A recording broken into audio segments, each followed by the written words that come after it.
A questão nos diz que uma carga Q1 com um valor de 1 microcoulomb foi colocada a 30 centímetros de distância de uma carga Q2 com menos 16 microcoulombs.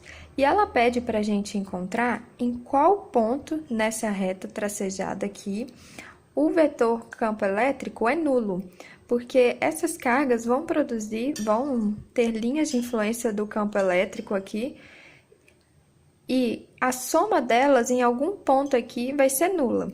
Então, antes de começar a resolver, vamos analisar. À esquerda da carga positiva, da carga Q1, os vetores campo elétrico se comportariam desta forma. O vetor do campo elétrico da carga Q1 estaria para a esquerda, pois ela é positiva, então o campo elétrico tem as linhas de força saindo da carga, e o vetor campo elétrico da carga Q2 estaria no sentido para a direita, pois ela é uma carga negativa e as linhas do campo elétrico dela vão de encontro entrando na carga. Então, ela se comportaria assim. Então, aqui é um possível lugar para que esse vetor, a resultante do vetor campo elétrico seja nula, porque temos o E1 indo para esse sentido e o E2 indo para esse sentido. Então, se o módulo dos dois forem iguais, elas podem se anular. Outro ponto que poderia ser um candidato, né, para ter uma resultante nula é o ponto B, que está entre as cargas. Só que se a gente analisar o sentido do campo elétrico, a carga positiva vai estar saindo e a carga negativa vai estar com o campo elétrico no sentido entrando. Nesse ponto, as duas cargas têm o mesmo sentido, então o vetor campo elétrico resultante seria a soma deles. Então, a resultante aqui não pode ser nula, a não ser que uma das cargas seja nula, mas o exercício nos falou o valor dela. Então, entre as cargas é impossível que tenha um ponto com a resultante do vetor campo elétrico nula. Já na direita da carga negativa, da carga Q2, também podemos ter um candidato, que é, por quê, né?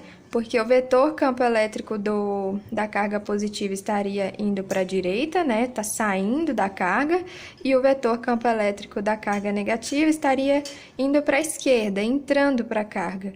Só que a gente pode descartar esse ponto devido ao valor das cargas, porque, veja bem, essa carga aqui ela tem um valor de 16 microcoulombs, um valor em módulo. Já essa carga aqui tem um valor em módulo de 1 microcoulomb.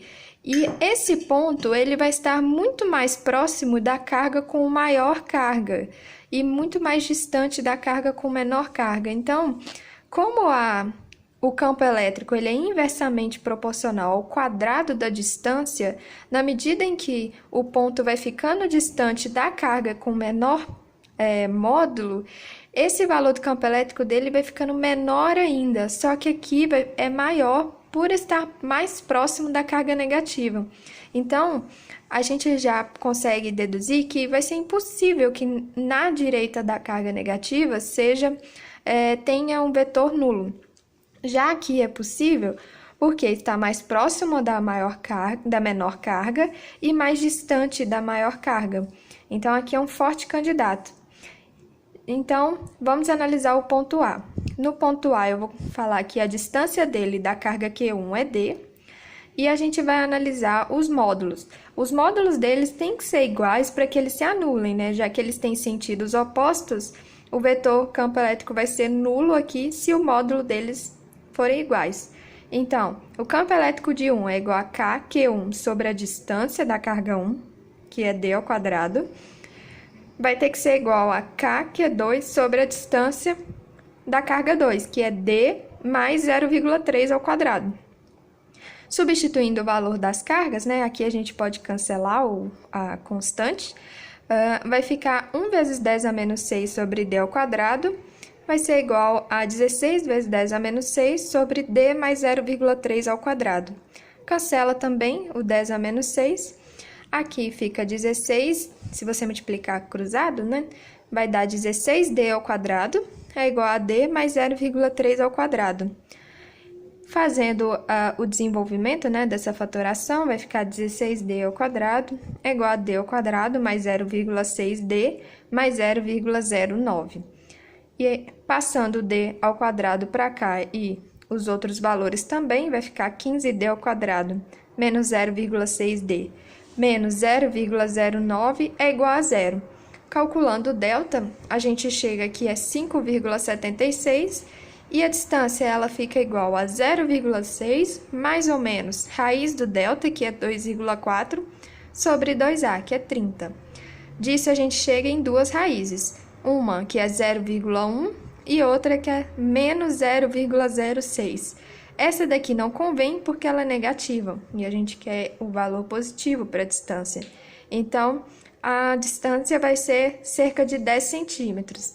Na questão não falou, a alternativa não pedia, né, esse valor, mas é mais para você saber como encontrar esse valor e também analisar qual ponto poderia ter o vetor nulo. Então, é interessante que em todas as situações você desenhe o sentido dos vetores e já consiga analisar se ali é possível ou não. Senão, você teria que fazer no ponto A, no ponto B e no ponto C. E aqui a gente já descartou o ponto B e o ponto C apenas fazendo uma análise, não precisando fazer todo esse cálculo para cada ponto.